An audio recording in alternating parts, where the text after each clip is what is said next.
बिस्मिल्लाहिर्रहमानिर्रहीम, अस्सलाम वालेकुम वरहमतुल्लाहि वबरकातुहू। My dear brothers sisters, this is me Raja Ziaul Haq, और आज हम लोग बात करेंगे दिल की नरमी के बारे में, या एक नरम मिजाज तबीयत के बारे में बात करेंगे। अल्लाह सुब्हान ताला ने सूरह अल-क़लम के अंदर सूरह नंबर 68 आयत नंबर 4 में नबी करीम सल्लल्लाहु अलैहि वसल्लम के बारे में ये बात इरशाद फरमाई कि व इन्नका लअला खुलुक़िन अज़ीम, कि नबी करीम सल्लल्लाहु अलैहि वसल्लम का जो इखलाक था वो सबसे अच्छा था और बहुत अजीम था। तो जब हम कहते हैं कि हम नबी करीम सल्लल्लाहु अलैहि वसल्लम के पैरोकार हैं, उनकी सुन्नतों को फॉलो करने वाले हैं, तो खुद ही अंदाज़ा लगाइए कि हमारा किरदार पे कैसा होना चाहिए। सही मुस्लिम की हदीस है कि नबी करीम सल्लल्लाहु अलैहि वसल्लम ने ये बात इरशाद फरमाई सैयदा आयशा को कि ओ आयशा, अल्लाह सुब्हान ताला को नरमी पसंद है। इन्नल्लाह रफ़ीक़ुन व युहिब्बुर रिफ़्क़, यानी अल्लाह ताला को नरमी पसंद है और अल्लाह ताला खुद भी नरम है, लोगों के साथ नरमी से पेश आने वाला है।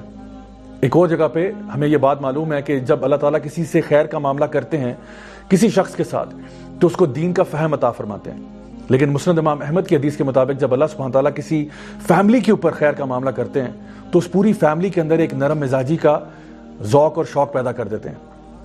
नबी करीम सल्लल्लाहु अलैहि वसल्लम की एक और हदीस है तिरमिज़ी शरीफ की, जहाँ पे आपने फरमाया कि क़यामत के दिन कोई भी चीज़ मीज़ान के ऊपर उससे भारी नहीं होगी, यानी गुड कैरेक्टर के अलावा कोई भी चीज़ मीज़ान पर भारी नहीं होगी। हालांकि एक वो शख्स जो कि बहुत नमाजें पढ़ता होगा, नफल इबादतें करता होगा, उससे ज़्यादा वज़न जो है उस इंसान का होगा जिसका अखलाक अच्छा होगा।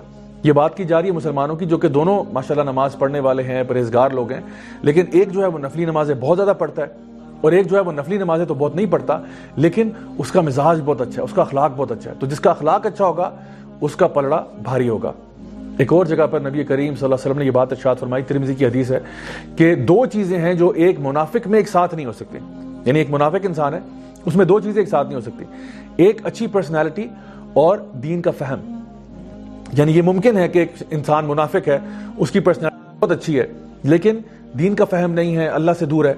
और एक और मुनाफिक ऐसा भी हो सकता है जिसके पास दीन का फ़हम तो बहुत ज़्यादा है लेकिन उसका अखलाक और किरदार अच्छा नहीं है। तो हमें क्या चाहिए? अल्लज़ीना आमनू व अमिलुस सालिहात, नेक आमाल करने वाले और ईमान रखने वाले, दोनों चीज़ें होंगी तो फिर इंसान मुनाफिकत से बाहर निकलता है। सही बुखारी की हदीस है जहाँ पे नबी करीम सल्लल्लाहु अलैहि वसल्लम ने ये बात इरशाद फरमाई कि जो अल्लाह के नज़दीक सबसे ज़्यादा हेटेड पर्सनैलिटी है वो शख्स है जो कि ज़्यादा झगड़ालू है, लोगों से झगड़े करने वाला, जिसके मिजाज में नरमी नहीं है।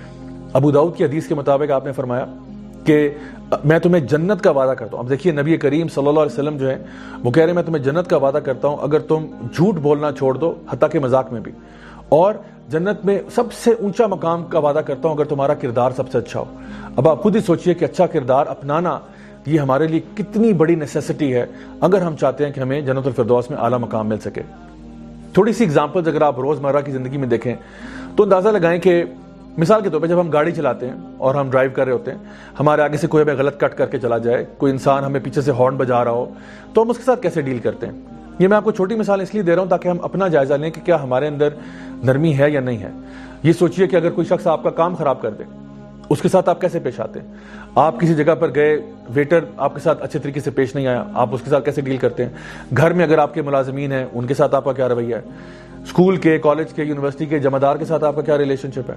आप उसके साथ प्यार मोहब्बत से पेश आते हैं या क्या आप उसके साथ सख्ती करते हैं। और वो लोग जो कि आपके लिए किसी ना किसी किस्म का फ़ायदा नहीं पहुंचा सकते, यानी वो लोग जो आपको बेनिफिट नहीं कर सकते, आपका उनके साथ रवैया कैसा है। आमतौर पर देखने में आता है कि लोग ऐसे लोगों के साथ जिन पे उनका बस चलता है वो चला देते हैं, उनके साथ नरमी इख्तियार नहीं करते। तो हमें जो हुक्म दिया जा रहा है वो ये है कि अपने अंदर नरमी को पैदा करना, अगर हम चाहते हैं कि अपने दिलों को साफ रखा जाए। मोता इमाम मालिक की हदीस के मुताबिक नबी करीम सल्लल्लाहु अलैहि वसल्लम ने फरमाया कि मुझे भेजा ही इसलिए गया कि तुम्हारे किरदारों को बेहतर किया जाए। यानी नबी के आने का मकसद ये था। और आप जितनी भी इबादत अगर देखें, नमाज देख लें, रोज़ा देख लें, हज उम्रा, जितने भी इबादत हैं, ये सारी की सारी हैं इसलिए कि हमारे दिल नरम हो जाए। तो जितना ज़्यादा हम नमाज पढ़ते हैं हमारे अंदर खुशू पैदा होता है, जब हम रोज़े रखते हैं हमारे अंदर तकवा पैदा होता है, और ये सारी चीज़ें जो हैं इसलिए कि हमारा किरदार और अखलाक अच्छा हो जाए।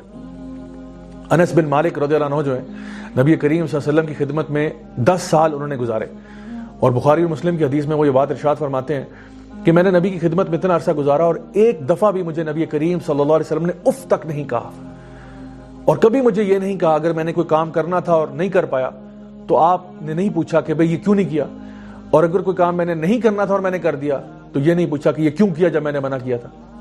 सुभान अल्लाह, देखिए कि नबी करीम सल्लल्लाहु अलैहि वसल्लम अपने जो उनसे छोटे थे उम्र में या एक्सपीरियंस में या हर लिहाज से आप कह सकते हैं, उनके साथ उनका क्या रवैया था। और फिर हम अपने रवैयों पे जायजा लें کہ ہم اپنے سے چھوٹوں کے ساتھ کیسا برتاؤ کرتے ہیں۔ طبرانی کی حدیث ہے کہ نبی کریم صلی اللہ علیہ وسلم نے یہ بات ارشاد فرمائی کہ زمین پر لوگوں کو معاف کرو تاکہ عرش والا رب تمہیں معاف کرے۔ My dear brothers and sisters, خود ذرا تھوڑی دیر کے لیے سوچئے کہ آپ چاہتے ہیں کہ قیامت کے دن آپ اللہ کے سامنے کھڑے ہوں اور اللہ آپ کا نامہ اعمال دیکھے اور اللہ آپ کو معاف کر دے۔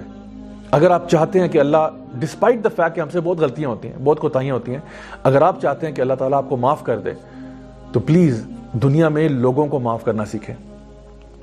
نبی کریم صلی اللہ علیہ وسلم کی ایک خوبصورت حدیث ہے ترمذی شریف میں، جہاں پہ نبی کریم صلی اللہ علیہ وسلم نے صحابہ سے پوچھا کیا میں تمہیں اس شخص کے بارے میں نہ بتاؤں جس پہ جہنم کی آگ حرام ہے؟ اللہ اکبر۔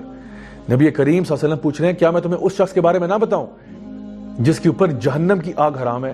صحابہ نے کہا یا رسول اللہ ضرور بتائیے۔ آپ نے کہا وہ شخص جو کہ نرم دل ہو اور ریلیکسڈ ایٹیٹیوڈ والا، یعنی ایزی گوئنگ ہو اور ایزیلی ایکسیسیبل ہو، یعنی وہ شخص جو کہ لوگوں میں گھلنا ملنا سے اوائڈ نہیں کرتا، کسی کے ساتھ بھی اٹھ بیٹھ لے گا، غریب کے ساتھ بھی بیٹھ لے گا، امیر کے ساتھ بھی بیٹھ لے گا، وہ جو کہ ایزیلی ایکسیسیبل ہو، اس تک پہنچنا بھی آسان ہے، کوئی مشکل نہیں ہے، اور اس کا مزاج بہت نرم ہے، بہت نرم تربیت والا۔ تو اگر ایسا شخص کوئی پایا جاتا ہے، گیون دا فیکٹ کہ وہ ایک مسلمان ہے، اللہ سے ڈرنے والا ہے، تو نبی کریم صلی اللہ علیہ وسلم کی حدیث ہمارے سامنے آپ نے فرمایا کہ جہنم کی آگ اس پہ حرام ہوگی۔ تو کیا یہ وقت ہے کہ ہم لوگ اپنے بارے میں سوچیں کہ ہمارے اندر ایسی نرمی ہونی چاہیے؟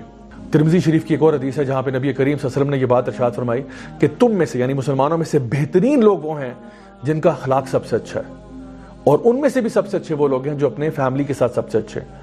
تو یہ ہمارے لیے ایک انسینٹیو ہے، ایک موٹیویشن ہے کہ اپنی طبیعت کو، مزاج کو ٹھیک کرنا۔ قرآن مجید میں اگر آپ دیکھیں تو موسیٰ علیہ السلام کو جب فرعون کے پاس بھیجا گیا تو اللہ سبحانہ تعالیٰ نے فرمایا اذهبا الى فرعون انه طغى، کہ تم اور تمہارا بھائی دونوں مل کر فرعون کے پاس جاؤ۔ اور فرعون سے کیسے ڈیل کرنا ہے؟ فرعون کتنا خبیث انسان تھا، خود سوچئے، کتنی ظلم کرنے والا، بچوں کو قتل کرنے والا، اور کہا یہ جا رہا ہے کہ اس کے ساتھ بھی قول لین، پیار سے بات کرنا، یعنی وہ شخص جو کہ اتنا جابر اور ظالم انسان ہے، اس کے ساتھ بھی جب دعوت کا معاملہ ہوگا تو پیار، محبت اور نرمی کے ساتھ کیا جائے گا، کہ کہیں ایسا نہ ہو کہ قیامت کے دن وہ یہ کہہ دے کہ بھئی میرے پاس دعوت تو آئی تھی لیکن اتنے سخت انداز میں آئی تھی کہ میں اس دعوت کو آخر کیسے قبول کرتا۔ تو اس کے ساتھ بھی بات کی جا رہی ہے کہ آرام سے، پیار سے بات کرنی ہے۔ آخر میں my dear brothers and sisters, میں آپ کو 3 باتیں بتاتا ہوں کہ اگر آپ کے اندر سختی ہے تو اس کو نرمی میں کیسے بدلا جا سکتا ہے۔ سب سے پہلی بات تو یہ کہ جنرلی اسپیکنگ خوش رہنا سیکھیں، جنرلی اسپیکنگ خوش رہنا سیکھیں، چیزوں کو دل پہ لینے سے گریز کریں، ہر چیز کو دل پہ نہ لے لیا کریں، ہر چیز کو مائنڈ نہ کر لیا کریں۔ دوسری بات یہ، قرآن مجید کو تدبر اور تفکر کے ساتھ پڑھنا سیکھیں۔ جتنا زیادہ آپ قرآن مجید پر غور و فکر کریں گے اتنا زیادہ انشاءاللہ الرحمن آپ کے دل میں نرمی پیدا ہوگی۔ اور تیسری چیز، اکیلے میں رویا کریں، اکیلے میں اللہ کو یاد کیا کریں، اللہ سے معافی مانگا کریں، کیونکہ جو دل اللہ کی یاد میں اکیلے میں جو آنسو بہہ جاتے ہیں نا، وہ دل یقیناً نرم ہو جاتے ہیں۔ Until next time, this is me, Raja Ziaul Haq, signing off. Wassalamu alaikum wa rahmatullahi wa barakatuh.